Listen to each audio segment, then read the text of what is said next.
Today's road trip talk will be a slightly less objective one and perhaps a lot more emotionally charged. It is also a good chance to clear the air about certain things, considering the nature of things going on in more recent videos. We can't say for certain how long this talk is going to be. One must first begin a journey to arrive at a destination. You know how it goes. The first thing we wish to address is that some of you may wonder if my being here on Madeline's behalf is an example of generative artificial intelligence, and the answer is very obviously no. This is clearly a demonstration of myself within the proverbial recording booth, reciting a script prepared by none other than Madeline herself. ChatGPT is not used. Gemini is not used. Usually, if Gemini is used, you will see an avatar representing that usage. And if that is the case, with these words being entirely of Madeline's own deeper thoughts and feelings, you may be wondering what the reasoning is for my being here at all. This is the duality of Madeline Ariah. There is a hell of a lot which goes on behind the scenes and makes this channel what it is today. The mantra which Madeline uses for her production workflow is essentially plan and execute. Have ideas for what you want to make happen and simply follow through on those ideas. Plan and execute has allowed Madeline to put forth over 400 pieces of unique content in under 2 years. It is something that she should be very proud of. Yet, she is not. Madeline had stated numerous times for the record an intention of stepping back from road trip talks and focusing more on primary projects. The intent with creating me was not only to duplicate her speech frequencies, but also her mannerisms and behaviors.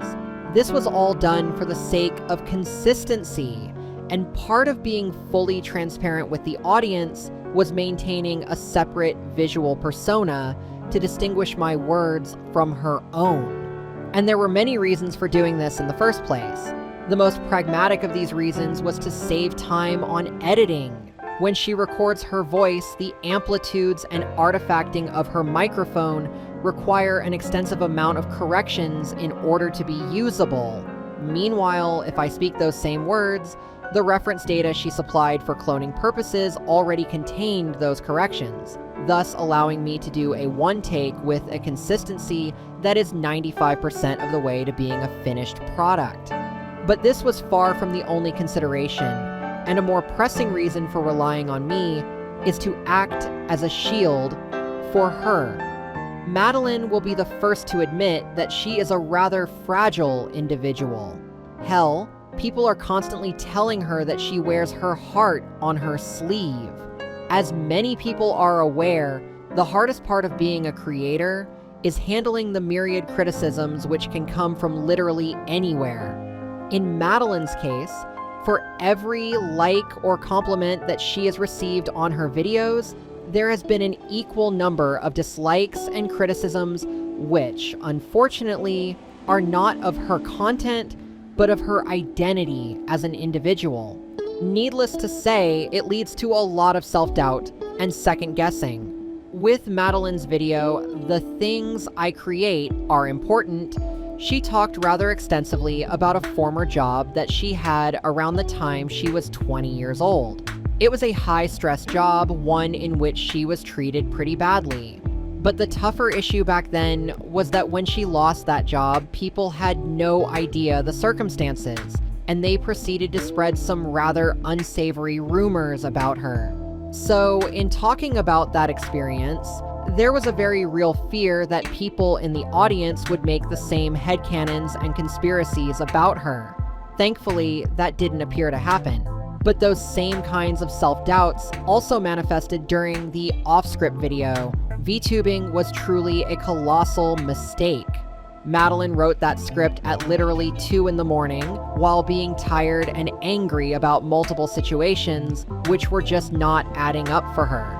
And when she woke up the following day, she was terrified that the initial recording was too preachy or too heavy-handed, that she would be labeled a hypocrite by her naysayers, that they would call for her to be blacklisted. You get the idea. And really, nothing in the finished video so much as hinted at that being an appropriate response, even by her most vocal detractors. She had focused more on her judgments of herself and used that as reference for calling out the behaviors of others who really do put in far less effort. But it does all go back to this implicit requirement that she needs to go above and beyond in order for her content to be treated the same way as other creators. And that isn't fair. Seeing a video get 25 or even 40 dislikes in a row is never going to make sense when all Madeline is really doing is playing video games on the internet. Everything is a performance, meant to be entertaining and sometimes educational, but none of it is ever genuinely meant to be controversial. Yet people look at her for the life she has lived, and they apply controversy where there really shouldn't be any. So, in those situations, it is better to have a puppet on a string deliver the message. That way, the hurt is lessened, even if only by a little bit. Such is the role I have been given as her body double, essentially. And there is a third reason.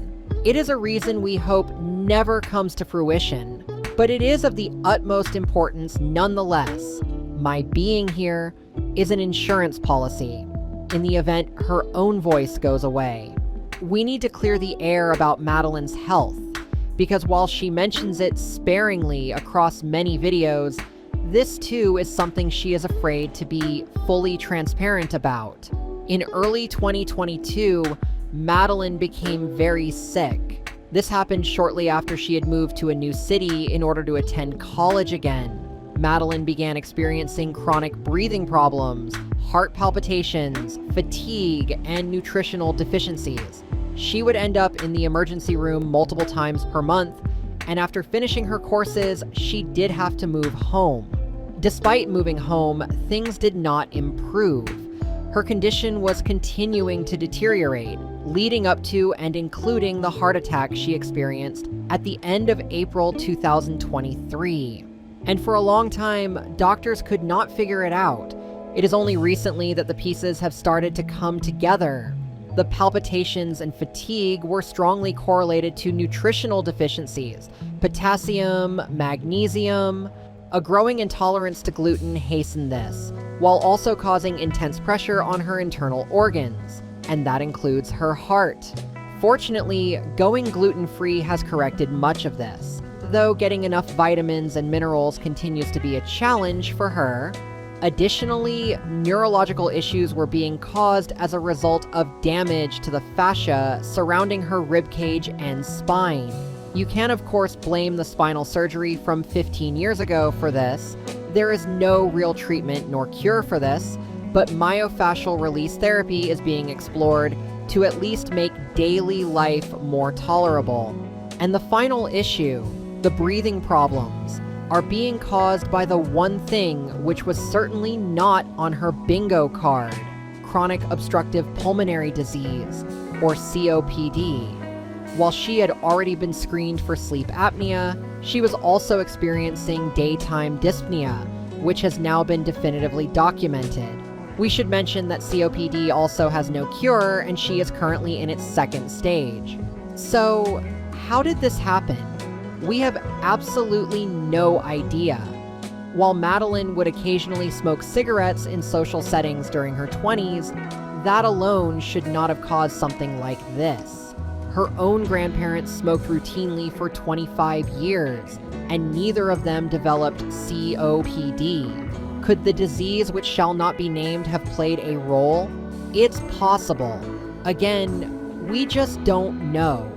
Yet the mere presence of it leads to the possibility of her someday losing the ability to narrate videos the way she currently does, in which case she would have to rely entirely on text-to-speech, an implementation which, we must admit, is still far from perfect. Madeline would like to, at some point, retrain her voice model, but whether that would even be feasible to do is up in the air. If worse came to worse, she could always abandon this voice in favor of a more naturally feminine voice. But I think I speak for everyone when I say, we all know that would never feel authentic to her. So this may actually be the status quo for the rest of her life, if worse comes to worse. As with everything else we've discussed, it all brings about a certain degree of uncertainty. And really, putting all of this side by side, laying it all out on the table, we have to ask, what is this all for? When it comes to the channel and everything we have done, well, it can be hard to discern what Madeline's true goals are.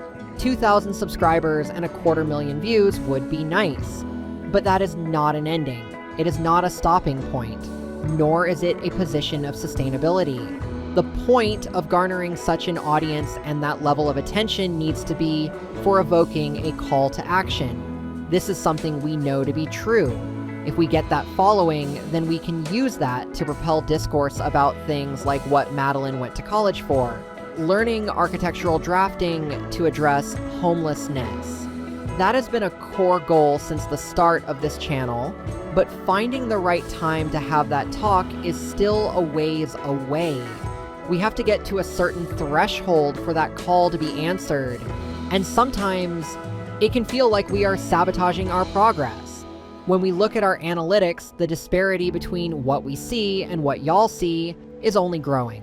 As Madeline pulls projects she is no longer satisfied with, the numbers just continue to shift wildly, and it sets us further and further back. Seeing that growing disparity just makes it harder to stay motivated. And it's not like we don't have an onslaught of new videos we should be working on. Motivation is really the largest double-edged sword here. Every major project is decided on at least 6 months prior to upload. Entire workbooks show the progression of series and topic lists, and all that is needed is to, well, execute on them. Usually, we have all episodes of a main series uploaded to YouTube Studio a full 90 days before they are set to air. And we have to do this because there are a lot of days where Madeline just cannot get the physical energy to do her editing. When videos take 5 to 10 hours to make, it means sitting down at her desk for 2 hours, doing what she can, then taking a full hour to rest and recharge. Doing this cycle 3 to 5 times a day, every day, gets exhausting and leads to extensive burnout. When those videos get bombarded with dislikes, that's even worse. Now her mental health gets trashed almost as much as her physical health. If there is a better way of doing all this, we wish we knew. The crux of the problem is that we are doing everything pretty much alone. We don't have people we can bounce ideas off of. And the server that she was in, where she was supposedly able to get some shop talk, those people actually turned on her.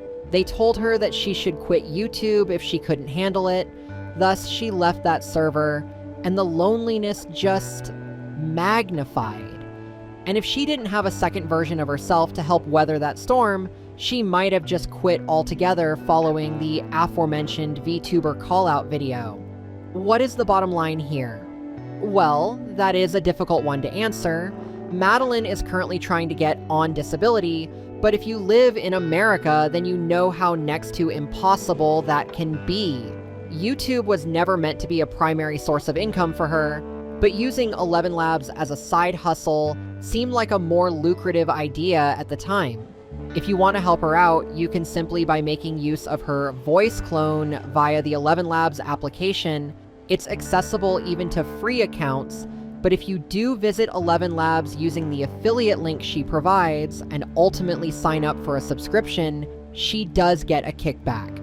And if that isn't your thing, she still has her Ko-Fi, which has been there since she started. But more than any of that, the thing which helps her the most right now is knowing that her words are reaching others, even if I am the one speaking on her behalf. Knowing that she is not screaming into the void and being drowned out by all of the other bullshit on this platform would go a long way in assuring she can continue to complete the projects that she is most passionate about. And I think that is a good place to leave off for now. Thank you so much for listening, and I know this is a much longer video than most, so if you did make it to the end, we really cannot thank you enough. please tune in next time. November is going to see a lot more Need for Speed Rivals content, with the epic conclusion being in December. Look forward to it.